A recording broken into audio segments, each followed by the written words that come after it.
Directive guns. Directive weapons have been out for over half a decade, but not much attention has been paid to them. I can count on one hand the amount of changes made to these weapons, much less changes that were meaningful. No matter how much the player base begs for it, the devs pretty much never update these guns until they decide they need to make arbitrary and ill-informed changes. And while they might look cool, using them can feel very mundane. Am I ranting about directive weapons or Planetside as a whole? Anyway, getting just one directive weapon is a massive investment in time and effort. That's why it's important to know if such an investment for each directive weapon is worth it. To find this out, I will compare the directive weapon to its default counterpart and what I think is the best weapon in its class. Whether a directive weapon is worth the grind depends entirely on how it performs in these sets of criteria. The first weapon I'll go over is the Moonshot, because I feel like dumping sniper clips and quickscopes that just aren't flashy enough to be in a montage. Compared to the Longshot, the Moonshot does 50 extra damage within its maximum damage range, has 30 extra bullet velocity, reloads faster, has a lower minimum damage range, has worse hipfire, and you're revealed on minimaps from further away. The modified damage is by far the most important difference. Thanks to its higher damage, the Moonshot can one-shot heavies with the resist shield up to 24 meters away with a headshot. The only other sniper on NC capable of doing this is the Railjack, but its firing delay is stupid and cringe. The Moonshot will also be able to one-shot shielded heavies up to 70 meters, and nano armor cloaked infiltrators up to 112 meters if you land a headshot. This is further away than the Longshot, which can only one-shot shielded heavies up to 46 meters and nano armor cloakers from up to 100 meters with a headshot. I tested all this myself, and I could be wrong, but that's what I saw. For whatever reason though, the Moonshot does worse at extreme ranges. Compared to the Longshot's 300 meter limit for one-shot kills, the Moonshot can't one-shot anybody past 255 meters. Simply put, the Moonshot is the only other sniper on NC that can one-shot resist heavies at all. It can also one-shot shielded heavies from further away than the Longshot. This pairs nicely with the slight increase in bullet velocity. The faster reload also means less downtime and more shots downrange. The ability to one-shot nano armor cloakers further away is nice, but irrelevant unless you're lucky, since you can't see them from that far anyway. Unfortunately, your abilities at extreme range will be somewhat gimped. Your hipfire is worse and you can be detected from further away, but that honestly doesn't matter since you're an infiltrator and you shouldn't be hip-firing sniper rifles.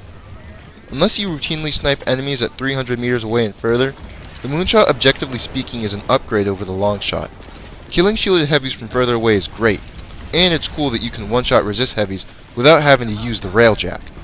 If you're good enough, you can also quickscope people with this gun, and it'll perform better than the SASR.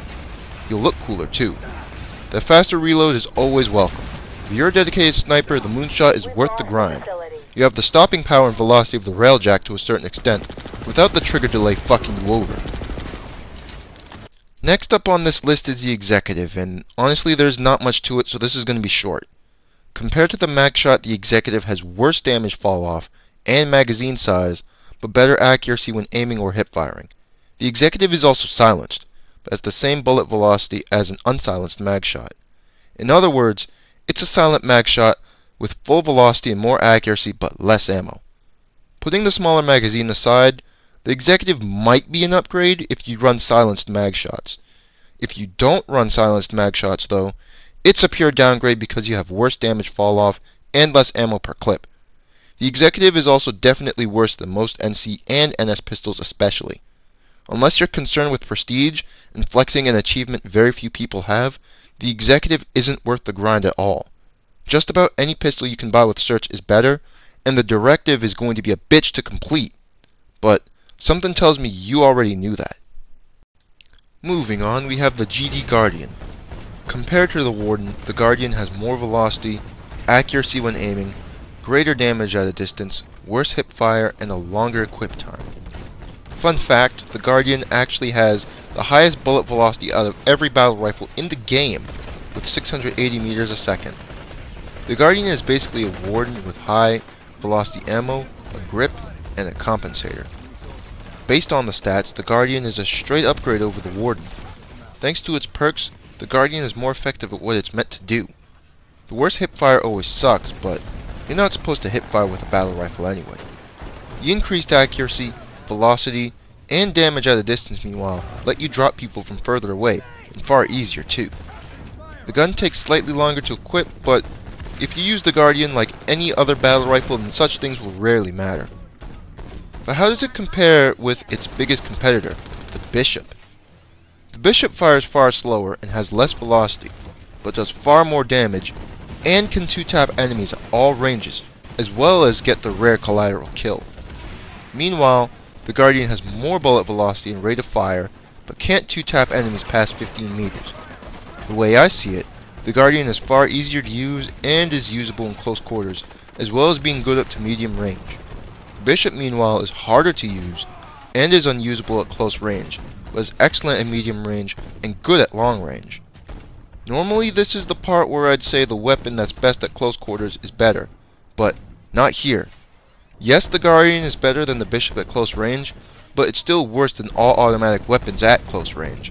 And at the end of the day, battle rifles are meant to be weapons that are good at medium to long range. Because the Bishop fills this role better, I think the Bishop is a better battle rifle than the Guardian. Overall, while the Guardian is an upgrade to the Warden, it's not an upgrade over the Bishop. At all the tasks that battle rifles are meant to fulfill, the Bishop will perform them far better. The Guardian isn't too difficult to grind for, but it's also not important to grind for unless you're a completionist. Battle rifles are still mediocre weapons overall. Getting one that's shinier and better than the default isn't worth the time and effort in most cases. Coming up next is one of the more interesting shotguns in the game. The Brawler is different from the Mauler because it has a smart choke and an underbarrel shotgun. I'm not making this up. The smart choke will help ensure more pellets hit the target if you're aiming down the sights, which will improve the damage per shot.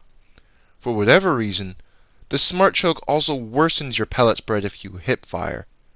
This means that the Brawler encourages users to aim their shots rather than spray and pray.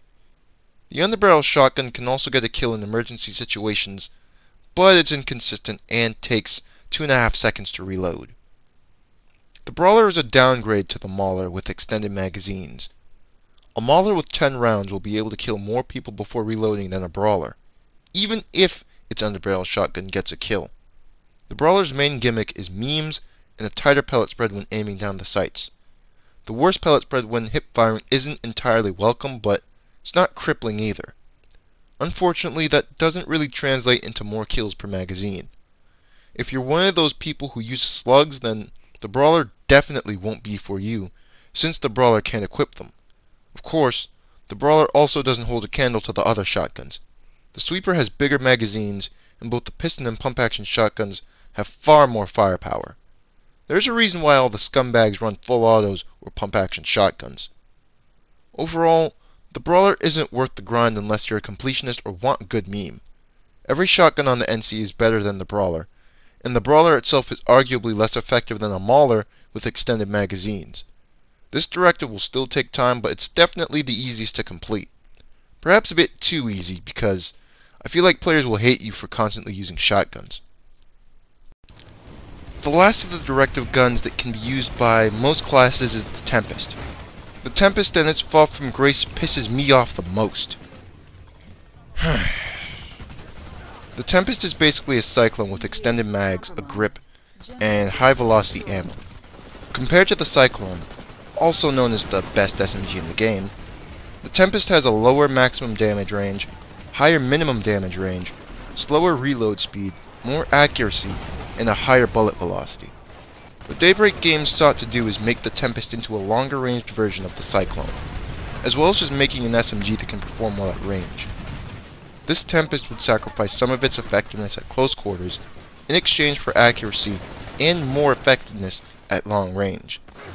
Now, if you know anything about SMGs in Planetside, you'd know that such a trade-off is completely unacceptable.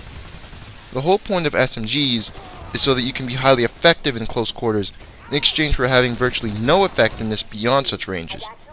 Every SMG in the game, including the self-proclaimed ranged SMGs, are bad at longer ranges because they do weak damage beyond close range.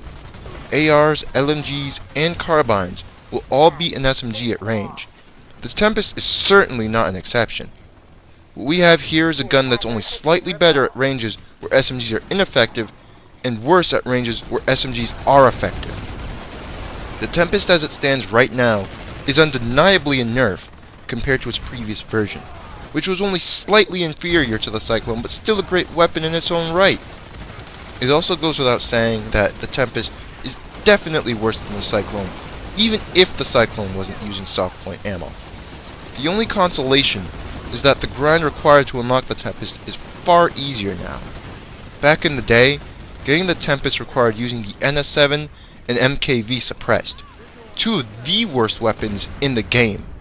With the Gladius and Punisher around, getting the Tempest is much easier. The Tempest is still decent because it's based on the best SMG in the game, but it's nowhere near as good, and therefore it's not worth the grind. Now it's time to go over a Directive weapon that's actually worth its salt. The 1984 Tuna has a laser sight, free soft point ammo, and an Underbarrel Shotgun. Compared to the Mercenary, the Fortuna only has slightly less velocity, but in exchange has a longer maximum damage range and much better hipfire accuracy, in addition to its shotgun. It should go without saying that the Fortuna is far better than the Mercenary. The Fortuna is better at close range thanks to its soft point ammo, tighter hipfire, and underbarrel shotgun that could get you a kill if you're lucky. The Mercenary, meanwhile, has no access to alternate ammo and is stuck between a laser or grip. The Mercenary has less potential for close or long range, so you might as well get a version of the Mercenary that's shiny and far more capable in CQC. Now, while the Fortuna is better than the Mercenary, it's not going to outperform the almighty Bandit. When fully kitted out, the Bandit will have far tighter hipfire, also has soft point ammo, and has a faster fire rate. I can't really blame the Fortuna though.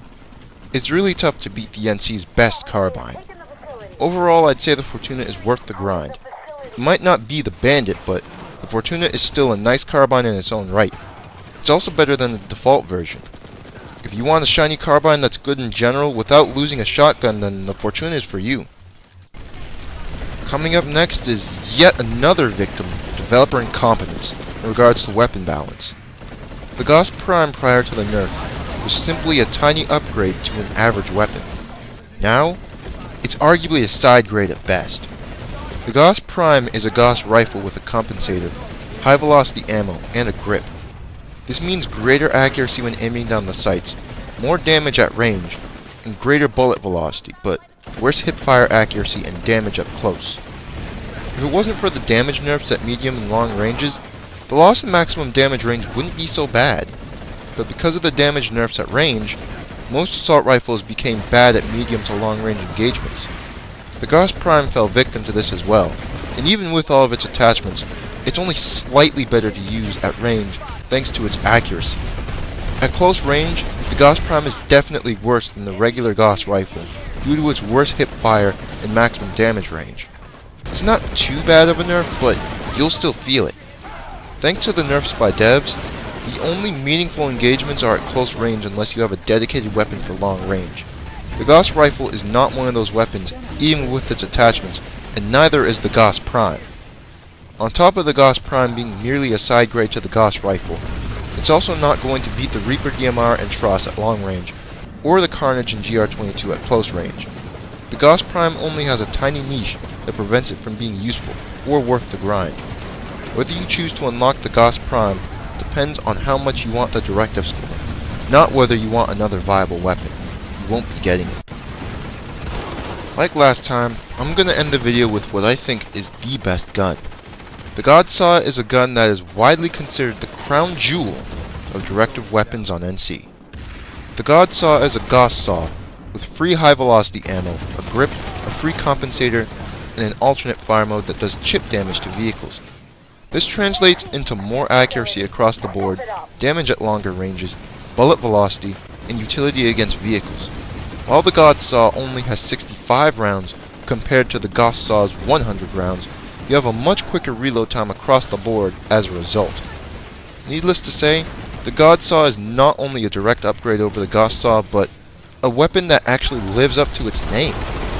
It's better at all ranges thanks to its tighter hip fire and accuracy while aiming, along with its better damage at range. The alternate fire mode allows for new possibilities, especially if you're in a large group looking for a vehicle to kill. There's not much else I can really say here. Not only is this gun better than the Goss Saw, it's also tied with the anchor for best LMG on the NC. The God Saw is a mandatory pick and is well worth the effort in getting it. And that wraps up my review for each Directive gun on the NC. As you can probably notice, most of them are in desperate need of changes that give them flavor and more practicality on the battlefield.